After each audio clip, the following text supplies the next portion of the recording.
Share this video. Share the video. Share the video. Share the video. Share the video.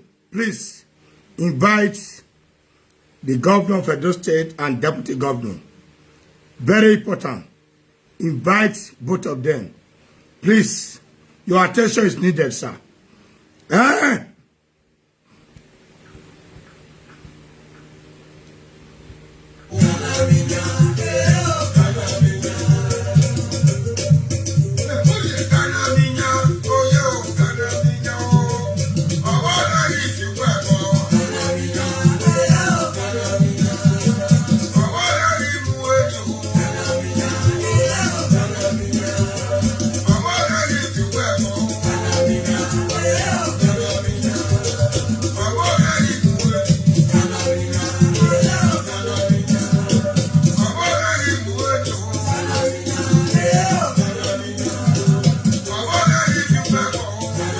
Video.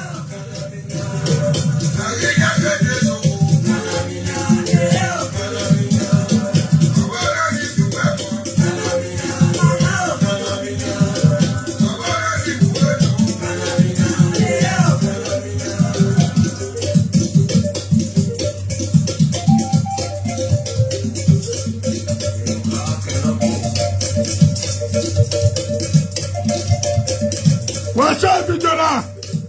Watch the camera. Share the video.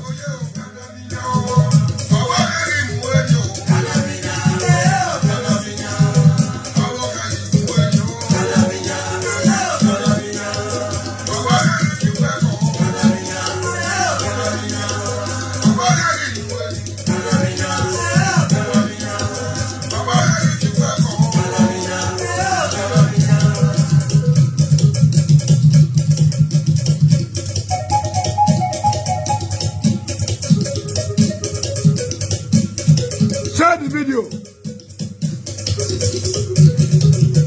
Share the video.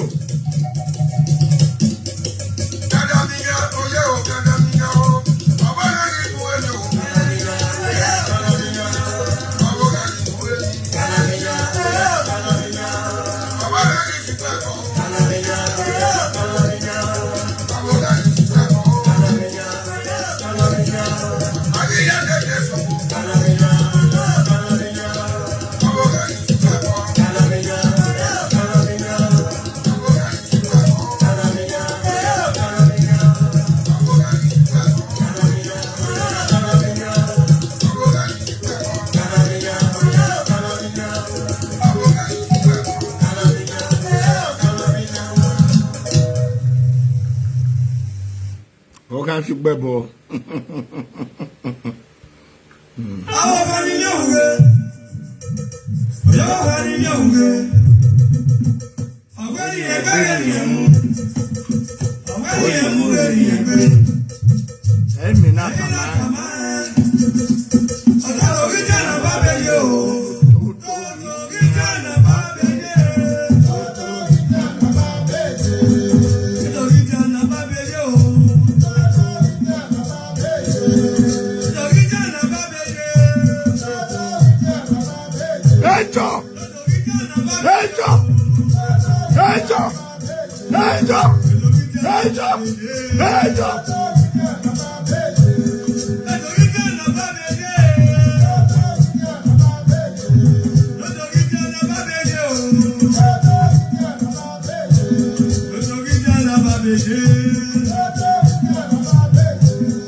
Abia white binoba e god no via wo viare yo every din gbe we every din e din na la na yo every din o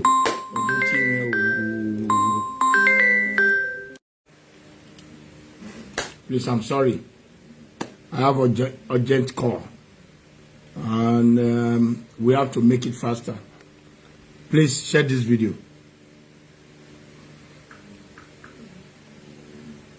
Share this video. Share the video. Share the video. Let the video go to the deputy governor and the governor of Edo State. There are a lot of things that we have to talk about.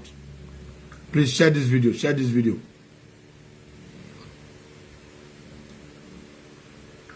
Share the video. Let this video go viral. Let it go viral.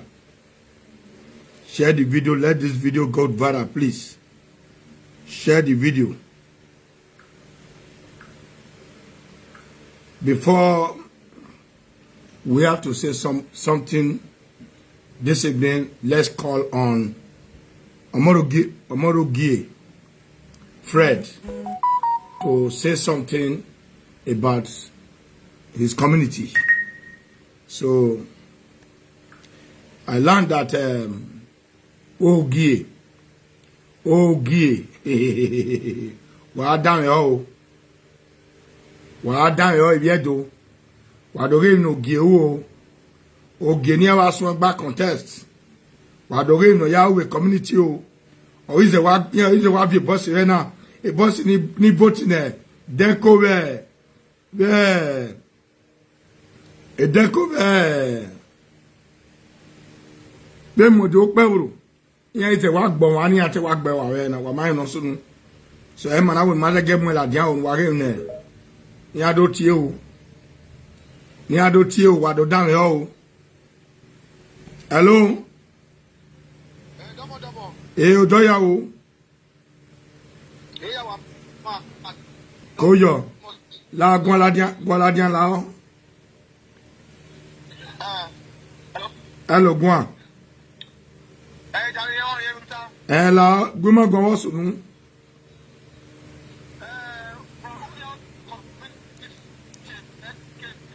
yo so na be gon la dia we mo speaker o do. Hello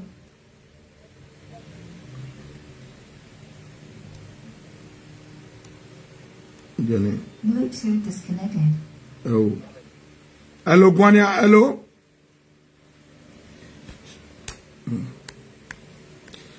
Wado down here no so no barista ogi. Ima oni de wa game no ka une. Ya we phone na we disturb or the line. Awa do yo with gberu e. Am no so no. Hello, God do yo na we gberu e. E phone in a problem. Hello, hello. Hello. Hello.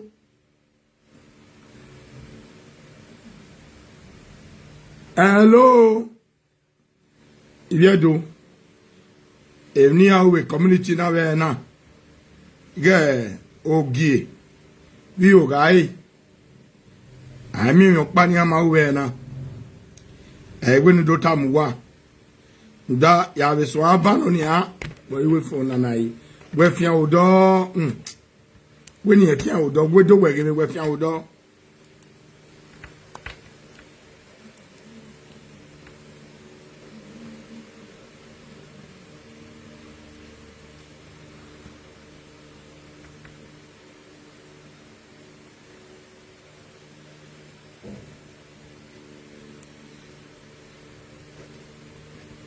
My brother will pay for now door.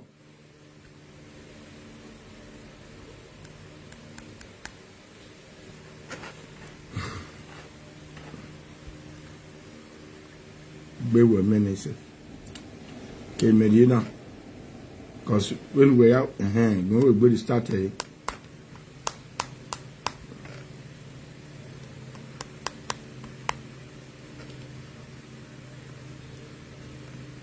Mama, my phone where me, la my phone where me going call. Cause on the phone I want buy my own soon. You.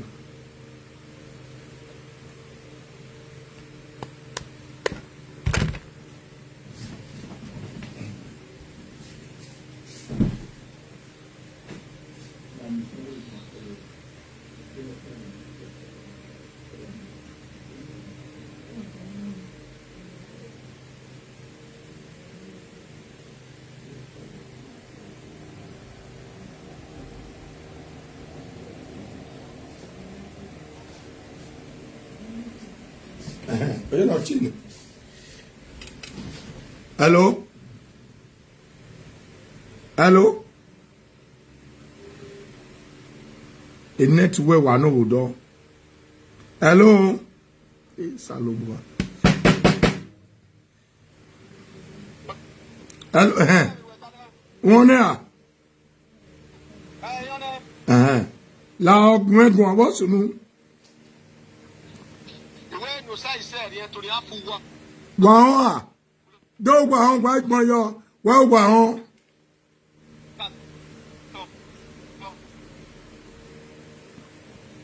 When would I get a net ye? When would I get a net ye? Oh. Mama, we're more what? We don't call nobody. We don't call nobody. I'll go, laddie say. I'll go, laddie say.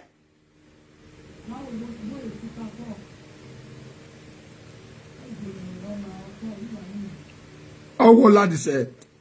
They call Lonnie. On a get us a B.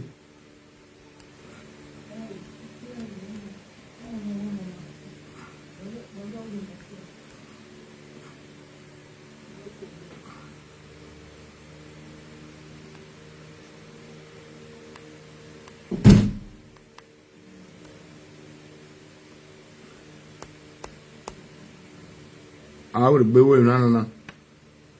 Before not get us a B. OG. No, we OG.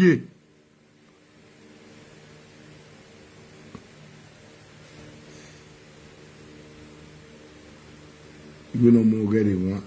Equal. Man, near your phone. We're on a warrior.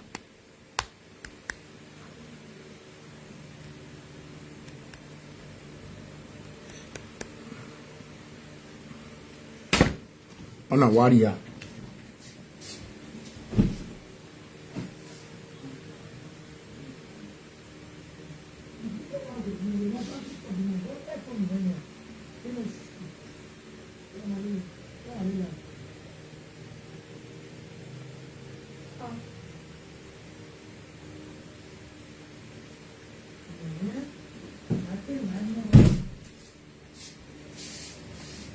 Imagine so no majo.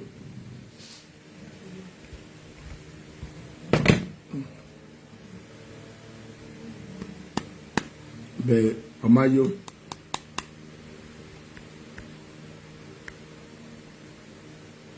Don't want your phone up by call you. Man, no, you wait for now.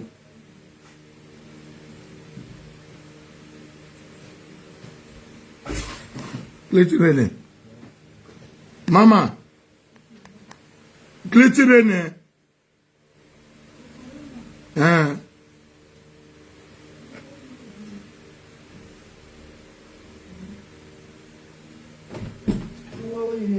Where I know you are now, really. Hola, one. Now, what we phone now? Phone was massing.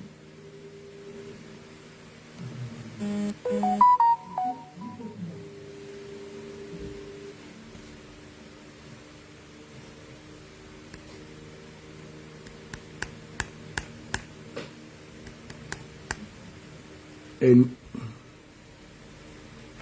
I'm with Yahweh. I'm with Yahweh. I'm with you. For na mama. And the get with no soon. Why are you in a yak bomb and agmoe? The phone, mama, we're talking to you.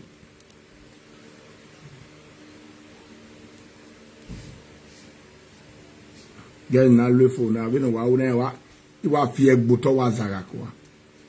What go away, your book. Me bona for me another. Give me what it is. On the cabo. On my lads. I love the man.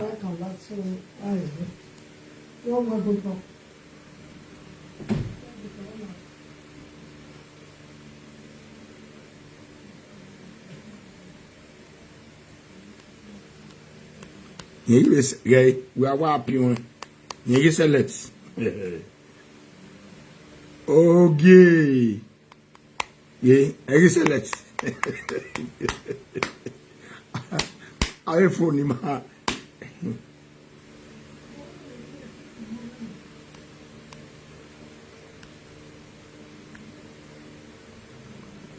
Wari mi awe community ni.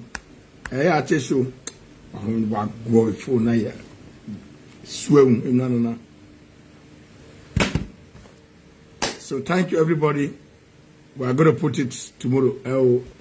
Where Emmanuel with my man, I want him, and so worrying. And buy you back.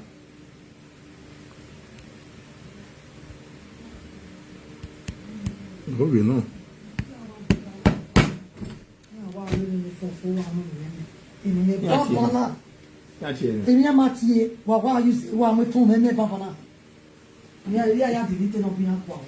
What delete a qua? Or to Amuyagbe? Or to Amuyagbe? Among Minania, Begay. Jimmy, why me bona? Oh, you may have no. Eh, I will not call the Jari. Went here. Not see any hammer. Where can many a call or oh, Hameri?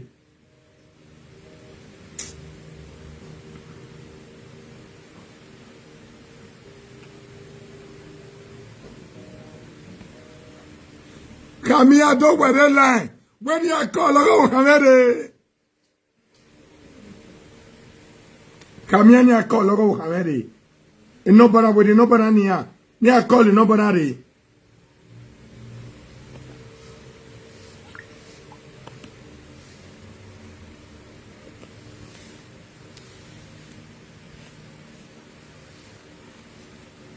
Oh, phone now, phone my way. I want to. The phone, yeah, for a year now. Oh, yeah, moto. No, what a woman, what do you? If any do yourself, mommy, mommy, mommy, mommy. Off and on the phone. Oh, mommy, oh, mommy. Why can you not act me when? Nak won't get no. Why will it? The kayak bed no the mother yo. May kayak bed ya o he. Odo yo. O wen o gidanya son. O gidanya ni ya. O gidanya wegbegbe.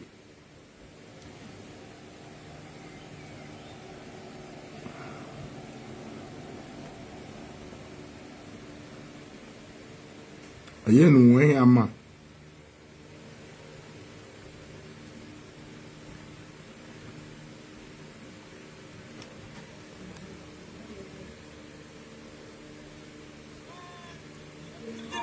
The normal channel in Edo State.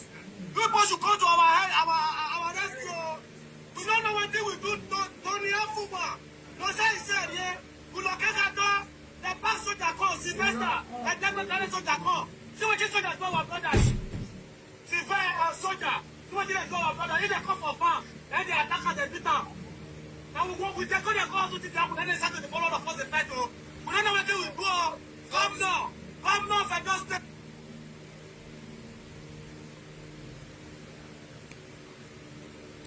La Yagwale Aproko, my Excellency Governor OKPAMEN, please, they need your help. They need your help. They, well, why would you call Larry? Now, why are you?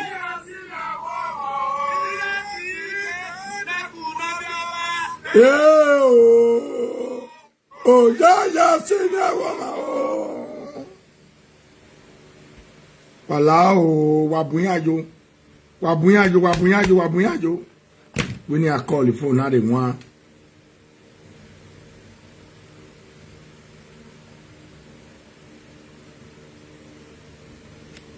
Okay. Barista okay. Eman, we have just so Jayagbele. New York Bele. Hello. We need to call the phone now. We need to call the phone now. Man, we are just on there. Yeah, intimidate Rotando. Lare, work by Jara, well, I saw. Okay. But it's okay. Work by Jara, well, I saw. Oh, power of winning there. I was here. Lokoja. No was here, Badagri. No was here, daughter. Oh, power of winning there. He's the governor of Edo State. Oh, Power is the governor of Edo State. Emanimina OKPAMEN. Oh, where you at Belena? Where are you so jaitim? Where are you police munia? Eh? Barista Ogie. Failure. Barista Ogie.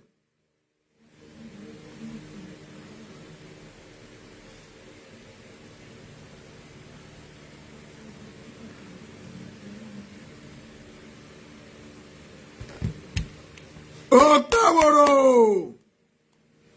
Deputy Governor Danko. Wala, wala skuya o. Abale atokpe.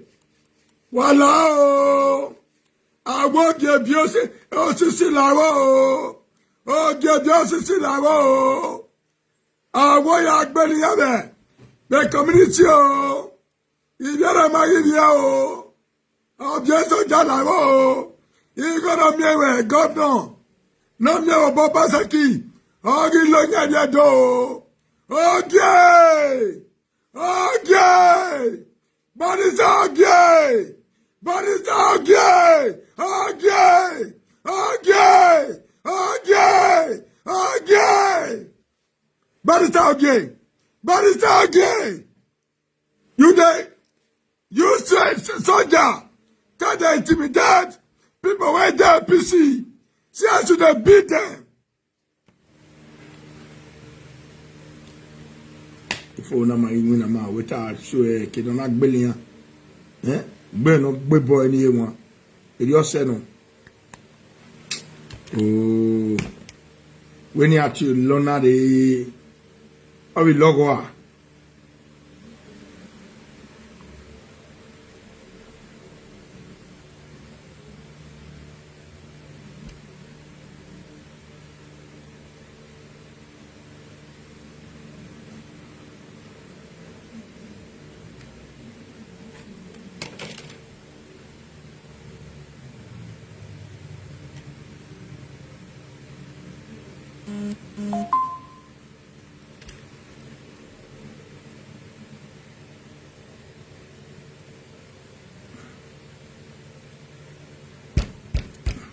ya la diana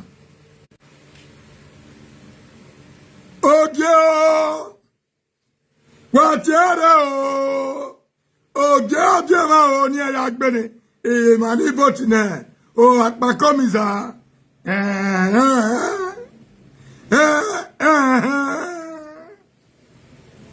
yama yetire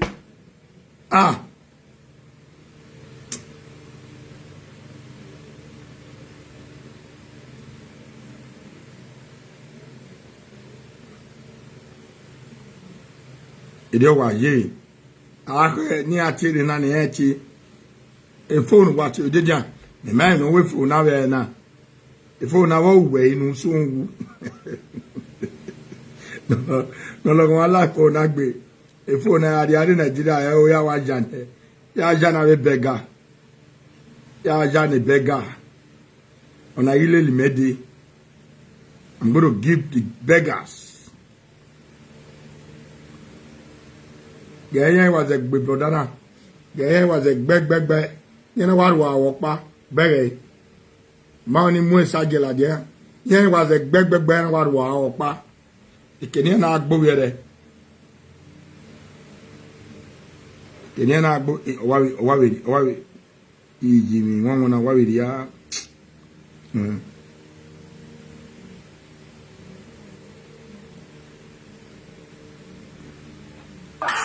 You know what? Go there. Popo. Bebe. Popo yan way agbe. Dere.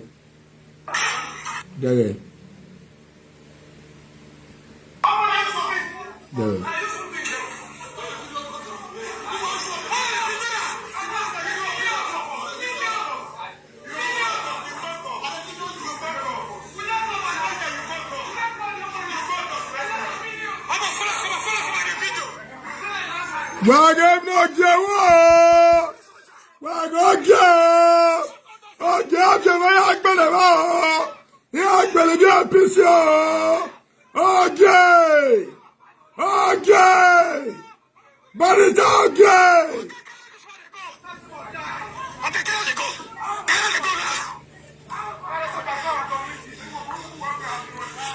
This one they go. Hey, bro. Say, bro. Malakaya they go. Let's go.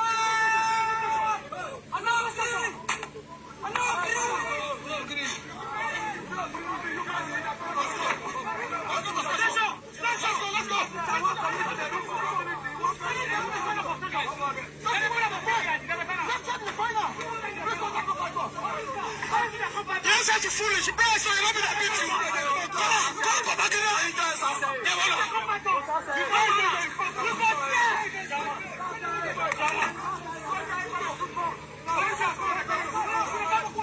You're going to say you're going to be dangerous.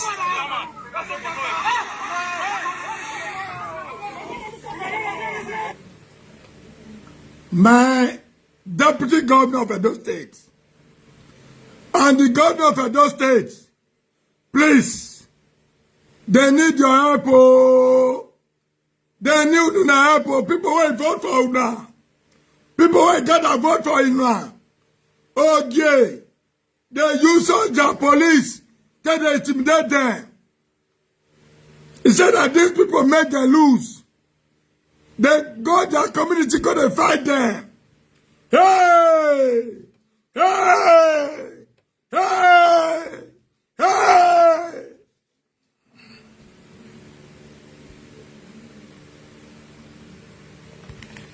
My side near Yaki. Ma.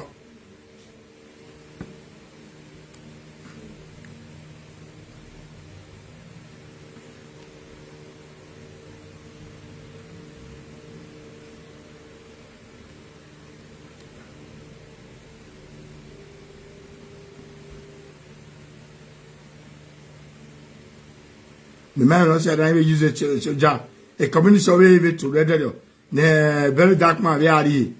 Eh? You have a going out. I believe the governor have a going on in there. Eh? Our governor should intervene now. But my governor, Governor Omg Epa, please talk to these soldiers. Soldier is to make peace. They don't fight anybody. But this time around, our soldier is hello. Hello. Yama yeti, yama ti. Okay.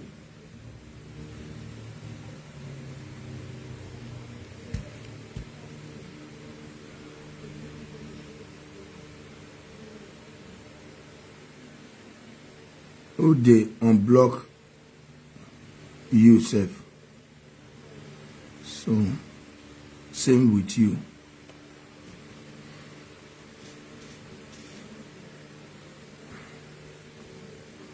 Any ati on kinu lady. On kinu lady.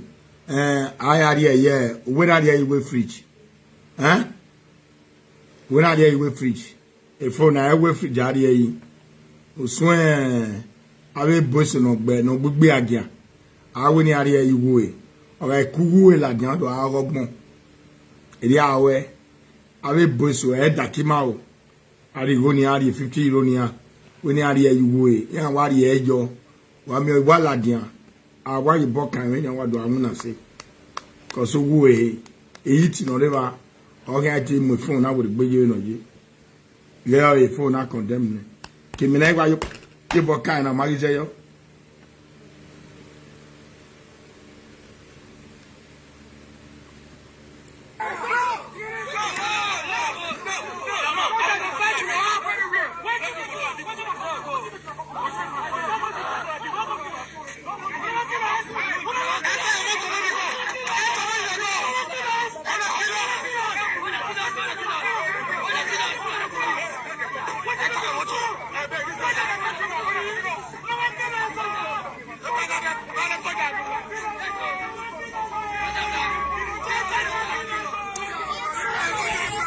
They're putting the watching people for community. Our governor, police working people for community. Our beggar, men are there. Men are there. Our beggar, men are there. Mr. Governor, my governor, our governor, deputy, men are there. Men ahead. Men ahead. Men ahead. Hey.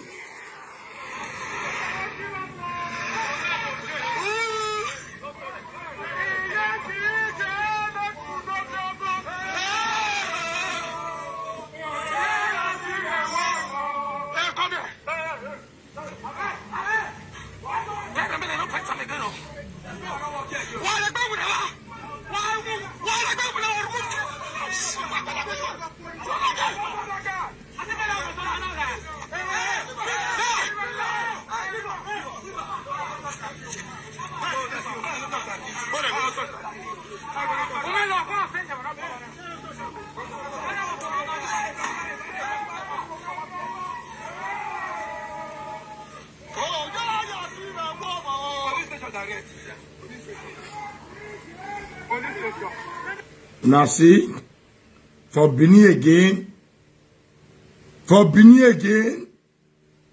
I beg, my governor, please. I know say today we are very tight because of what is happening. I beg me I call this community in order. My governor, I beg. My deputy, I beg. I beg now. Me I do something. I do as it be now. Why soldier judge intimidate people? As if say now they get at those states. Soldier not to make peace. Police not to make peace.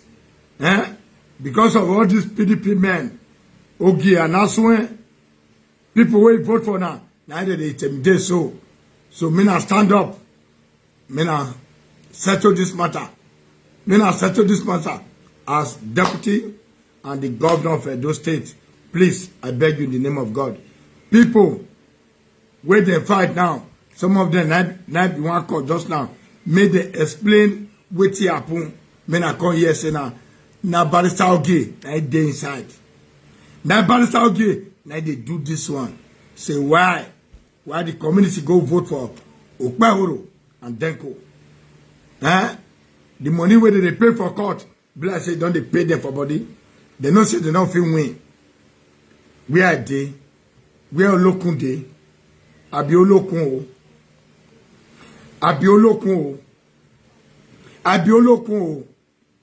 Olokun, where Olokun John?